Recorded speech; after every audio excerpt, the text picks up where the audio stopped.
जहां बाढ़ पीड़ितों को मदद का इंतजार है और हर कोई आंखों में यही आस लिया है कि कब कोई उनकी मदद को आगे आएगा।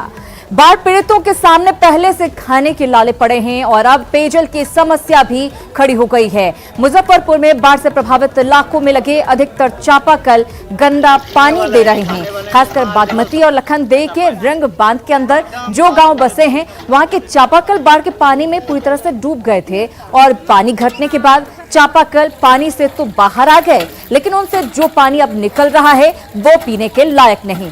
बाढ़ पीड़ित पीने के पानी को लेकर बेहद परेशान हैं और उनका आरोप है कि प्रशासन की ओर से जो राहत और बचाव कार्य चलाया जा रहा है वो बेहद सुस्त गति से चल रहा है। हालांकि प्रशासनिक अधिकारी का कहना है कि पीएचईडी को निर्देश दे दिया गया है कि वो चापाकल का ट्रीटमेंट करे। हम लोग बांध पर है तो कोई अधि नहीं है व्यवस्था, न पानी है न कुछ है। कल देखिए कादो निकल रहा है, आप भर करके देखिए पानी। 4 दिन से गांव में बाढ़ आया हुआ है। कुछ लोग आदमी बांध पे भी आए हुए हैं, कुछ लोग उधर अंदर फंसे हुए हैं।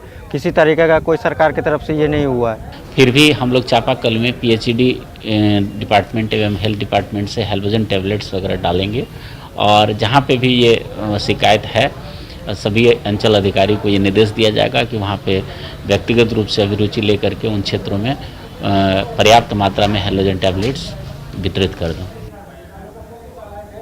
तो बाढ़ ने बिहार के कई जिले के लोगों को बेहाल कर रखा है। लोग बेघर हो चुके हैं, लोगों के पास सहारा है तो बस नाव का। बांध और एनएच का बाढ़ की विभीषिका के बीच लोगों की जिंदगी कैसे कट रही है, आइए देख लेते हैं।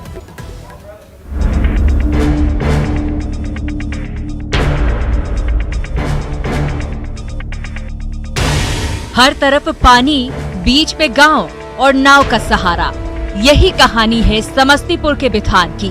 करेह और बागमती नदी के किनारे बसे नरपा, छेछनी समेत कई पंचायत के लोगों की जिंदगी नाव पर ही टिकी हुई है। आजादी के 73 साल बाद भी समस्तीपुर के बिथान के लोगों की तकदीर नहीं बदली। एक तरफ बागमती का कहर तो दूसरी तरफ आवागमन बाधित, यानी बरसों से लोग जो है नाव के मोहताज होते रहे हैं, नाविक का इंतजार करते रहे हैं। ना तो रेल पुल बन सका, ना ही यहाँ पर चलने के लिए सड़क है। ललित नारायण मिश्र जब रेल मंत्री थे तब रेल पुल का निर्माण शुरू हुआ, लेकिन आज तक काम पूरा न हो सका।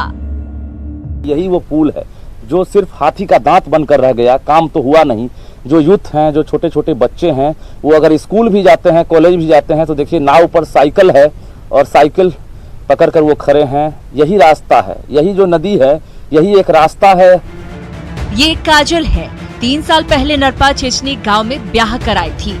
तब से लेकर अब तक हर साल पूरे गांव वालों की तरह काजल को 3 महीने बांध पर बिताना पड़ता है, क्योंकि 4 महीने तक गांव में बाढ़ का बसेरा रहता है और घर पानी से लबालब भरे रहते हैं।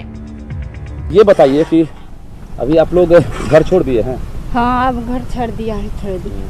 थोड़े दिन के बाद पानी घटेगा तब घर जाए। अच्छा, तो क्या स्थिति होती है जब बाढ़ आती है?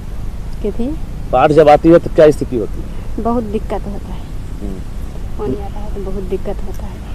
समस्तीपुर के नरपा और छेछनी जैसे गांव के लोगों को बांध का आसरा है, तो गोपालगंज के रजवाही गांव के लोगों को एनएच का। जो भी बाढ़ से घिरे लोग हैं, और हम एक और आपको तस्वीर दिखाने की कोशिश कर रहे हैं कि देखिए कैसे लोग बच रहे हैं और कैसे जिंदगी से जद्दोजहद कर रहे हैं। एक छोटी सी झोपड़ी की तस्वीर देखिए जिसमें लगभग 8-10 लोग मौजूद हैं, जिसमें महिलाएं और बच्चे भी हैं।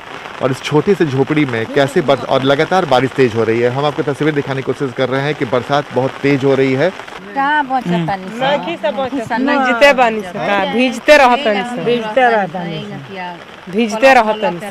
तो अभी तो दिन है, रात में भी ऐसे ही बरसात में रहती हैं आप लोग? ऐसे ही रहते हैं, बरसाते में रहते हैं। बैठ तानी से रात भर बैठ के बिहान करतानी सो, बैठ के बिहान होता है। हाँ, बैठ के बिहान होता है।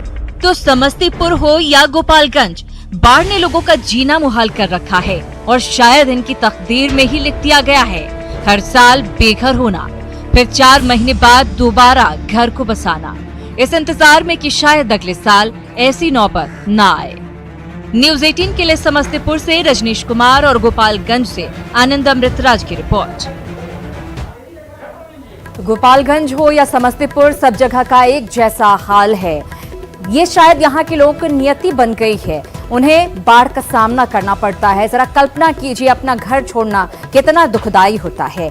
गोपालगंज की अगर हम बात करें, गोपालगंज के कई गांव में बाढ़ का पानी घुसा हुआ है, लोग ऊंचे स्थानों पर शरण लिए हुए हैं। ऊपर से बारिश ने उनकी मुश्किलें और भी बढ़ा दी हैं। सड़क के किनारे तंबू गाड़कर किसी तरह कुछ परिवारों ने टेंट बनाया है, लेकिन ये टेंट भी नाकाफी साबित हो रहा है। संवाददाता आनंद अमृतराज ने टेंट में रह रहे लोगों का दर्द जाना। तस्वीर दिखाते हैं, एक कॉलोनी नहीं है, लेकिन कॉलोनी से फिलहाल कम भी नहीं है। बस अंतर सिर्फ ये है कि इसमें वो तमाम सुविधाएं नहीं मौजूद हैं जो अमूमन किसी कॉलोनी में रहता है।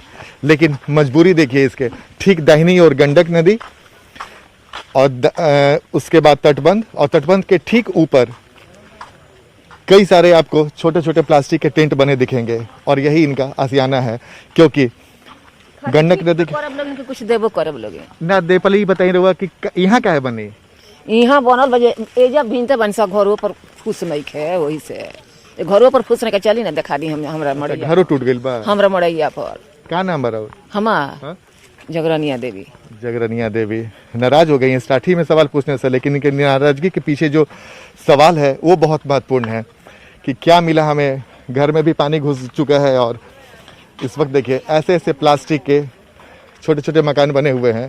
मकान क्या बोलेंगे, टेंट लगाया गया है।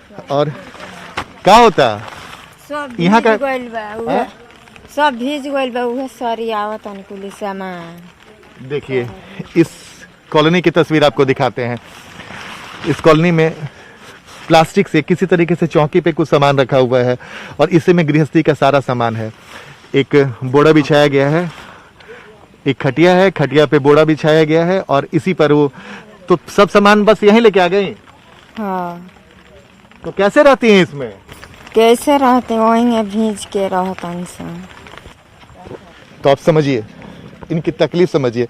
हम यही दिखाना चाहते हैं जो हुक्मरान है उनको कि ये गंडक नदी के तट पर एक सिकटिया छड़की तटबंध है, जिसके तटबंध पर ऐसे छोटे छोटे प्लास्टिक नुमा सब सर भीज रहा है। तिरपाल बगैर देखिए क्या परिस्थिति गुजरता है, सब भीज रहा है। तिरपाल बगैर 2 महीना के खर्ची जुगा कर रखे हैं। कोई पूछे आई बा? हमनी से कोई पूछे नहीं खे आई, कुछ केहू पूछे हमनी से नहीं। नाम बराबर? सुशीला देवी। तो सुशीला जी ये सब सामान घर के लेके एकरे में आगे नहीं? हाँ, एकरे में आइल बनी सब सामान लेके।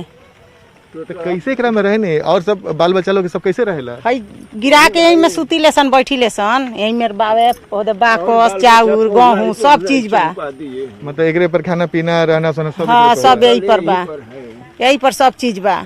और कोई रास्ता नहीं था, इसलिए वो तटबंध पे ही एक छोटे से प्लास्टिक नुमा झोपड़ी बनाकर किसी तरीके से अपने ज़िंदगी को जीने की कोशिश कर रहे हैं। तो जाहिर सी बात है ये खबर दिखाने का मकसद सिर्फ और सिर्फ ये है कि प्रशासन के लोग इन पर ध्यान दें और बरसात का मौसम जो लगातार बारिश हो रही है, कम से कम बरसात के समय कुछ ऐसी व्यवस्था करें कि इनके कष्ट को थोड़ा सा कम किया जा सके। कैमरामैन सुबोध के साथ आनंद अमृतराज, न्यूज़ 18 नेटवर्क, गोपालगंज।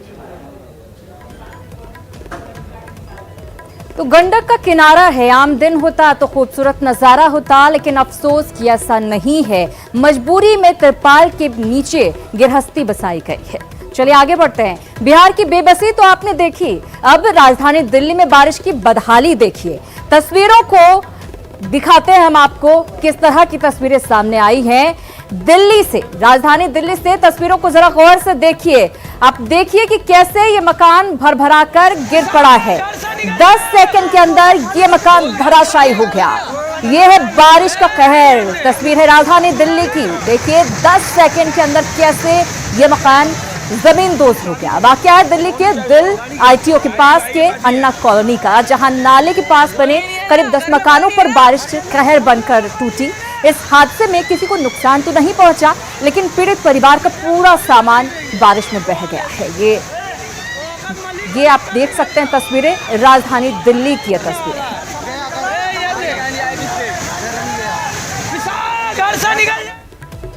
दरअसल बारिश के बाद दिल्ली के ड्रेनेज सिस्टम की पोल खुल गई। चंद घंटों की बारिश के बाद सड़कें तालाब हो गई और कई जगह पर लोगों को रेस्क्यू तक करना पड़ा।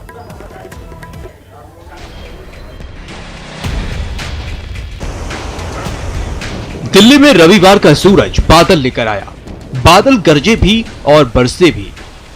मौसम भी सुहाना हुआ और लोगों को बर्दाश्त से बाहर चल रही गर्मी से थोड़ी राहत मिली। मौसम को देखकर हम घर से बाहर निकल आए हैं, बच्चों को लेकर के। बच्चे भी यहाँ आते रहते हैं अपनी साइकिल वाइकिल चलाते हुए। घरों में अपने अपने ना बहुत घुटन महसूस सी हो रही थी। आज सुबह से भगवान की कृपा से इतना अच्छा मौसम हो गया।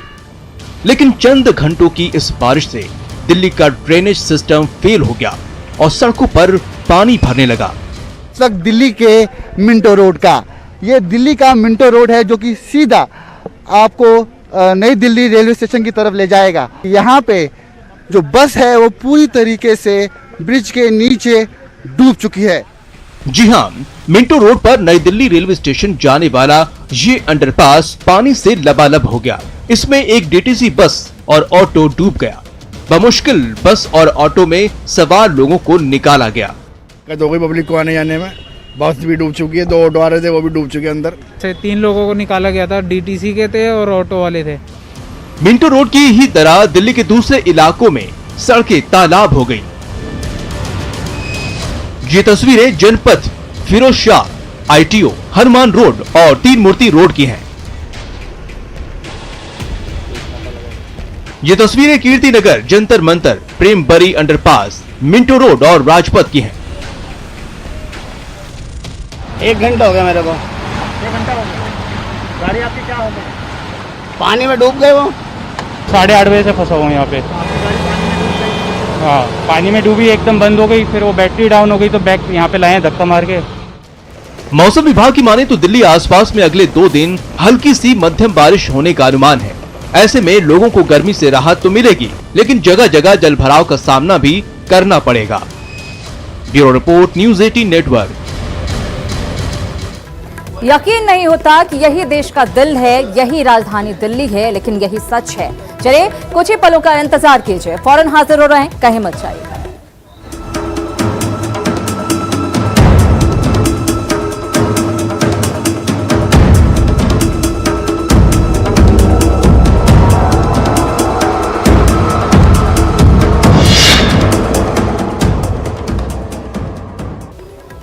न्यूज़ 18 स्पेशल में एक बार फिर से आप सभी का बहुत बहुत स्वागत है। कोरोना ने बहुत कुछ बदल कर रख दिया है। जहां शादी समारोह से लेकर त्योहारों तक में बदलाव हुआ है। 3 अगस्त को भाई बहन का पावन त्योहार रक्षाबंधन है। ऐसे में इस बार रक्षा की डोर बेहद सुरक्षा से बांधनी होगी।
तो इस बार कोरोना की वजह से दूरी जरूरी है। अगर भाई अपनी बहन से दूर है तो इसके लिए न भाई को चिंता करने की जरूरत है और ना ही बहन को, क्योंकि कई ऐसी बातें हैं जिनसे भाई की कलाई सूनी नहीं रहेगी। जी हाँ, राखी का दरअसल ऑनलाइन बाजार पूरी तरह से सजा हुआ है और ऑनलाइन राखियां आसानी से भेजी जा सकती हैं।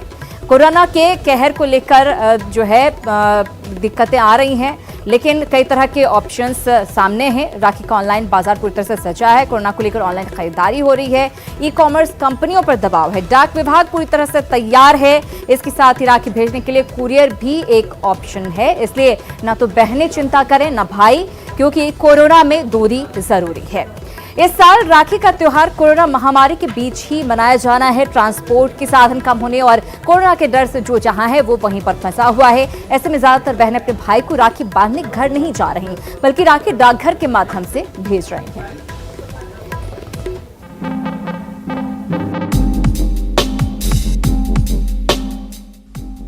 एक एक एनवलप का सैनिटाइजेशन, एक एक पोस्ट बैग पर सैनिटाइजर का छिड़काव। ये तस्वीरें हैं पटना के मुख्य डाकघर की, जहां डाक काउंटर पर राखी भेजने के लिए बहनों की लाइन लगी हुई है।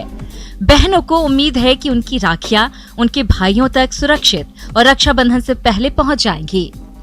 लग तो नहीं रहा है, फिर भी विश्वास के साथ भेज रही हूँ कि शायद पहुंच जाएगी तो बहुत खुशी होगी। ऐसे सिचुएशंस में हम निकले हैं घर से बाहर, बट इस बार सोचे हैं कि और मतलब पोस्ट करेंगे, कुरियर करेंगे तो कहाँ से जाएगा, इसलिए हम लोग पोस्ट ऑफिस के द्वारा हम लोग अच्छे से फिलिप करके राखी भेज रहे हैं। ये स्पीड पोस्ट करेंगे, नहीं तो फिर ये RMS में, रेलवे डाक में डालेंगे, दोनों में जहाँ पे भी अगर चला जाए, क्योंकि अभी बहुत सारे जगह पे ये फैसिलिटीज़ नहीं है। अमेजोन का कुरियर वगैरह या फ्लिपकार्ट वगैरह नहीं जा रहे हैं, तो इसलिए स्पीड पोस्ट शायद से ये चला जाए।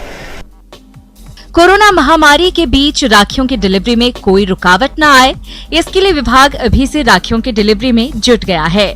डाक विभाग ने भाई बहन के इस पवित्र पर्व के लिए अलग से तैयारी की है। ई कॉमर्स कंपनियों के पास गांवों और कस्बों तक राखी पहुंचाने के लिए डिलीवरी सिस्टम नहीं है। ऐसे में डाक विभाग की जिम्मेदारी काफी बढ़ गई है। काम तो कई गुना बढ़ गया है।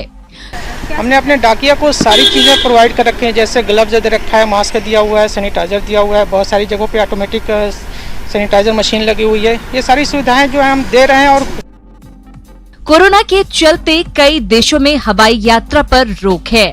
ऐसे में डाक विभाग ने इस बार विदेशों में राखी डिलीवरी व्यवस्था को कुछ ही देशों तक सीमित रखा है। देखिए 21 कंट्रीज में अभी जा रही है मेल। थोड़ा ट्रांजिशन में भी, ट्रांसमिशन में टाइम लगता है। सो अगर कोई विदेश में भेजना चाहते हैं तो उनको जितनी जल्दी हो सके भेज देना चाहिए हमारे पास, ताकि हम उसको जल्दी प्रोसेस कर सकें। विभाग ने वाटरप्रूफ डिजाइनर लिफाफे में राखी भेजने की व्यवस्था की है। ये लिफाफे काफी किफायती हैं, लेकिन पूरी तरह सुरक्षित हैं। लिफाफों को चिपकाने के लिए विशेष प्रकार के स्टिकर का इस्तेमाल किया जा रहा है, जिससे अब गोंद की जरूरत नहीं रह गई है। इस तरह रेलवे ने अपनी ओर से पूरी तैयारी की है, ताकि इस बार भी रक्षाबंधन की खुशियों में कोई कमी न आए। न्यूज़ 18 के लिए पटना से नैन्सी की रिपोर्ट।